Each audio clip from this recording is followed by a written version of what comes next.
Hello mga ka-DB, this is your Daddy Boy here. Maligayang araw nga pala sa lahat ng katatayan. Tuloy lamang po tayo sa pagsisikap para maabot natin yung buhay na ating pinapangarap.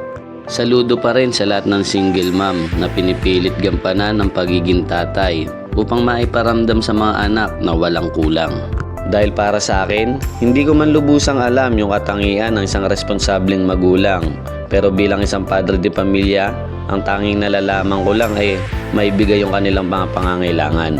Mahalin ng tapat, protektahan sa lahat, at ituro ang daan kung saan nararapat. Kaya naman ang pangangalunya o pangangaliwa, yan yung bagay na aking iniiwasan. Dahil may tatlong respetong dahilan akong pinanghahawakan. Una, respeto sa may kapal. Sa dami ba naman ng aking naging kasalanan mula nung ako ay bata pa, mali naman na yata kung ito ay aking dadagdagan.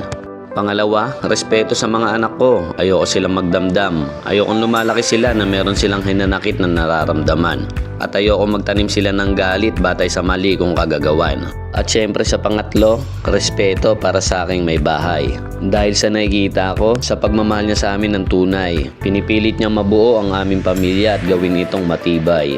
Kaya wala akong nakikitang dahilan para siya ay palitan. Bagkus deserve niya pa nga na masuklian at maalaya ng isang tunay at tapat na pagmamahal. Again, this is your Daddy Boy here. Bye-bye!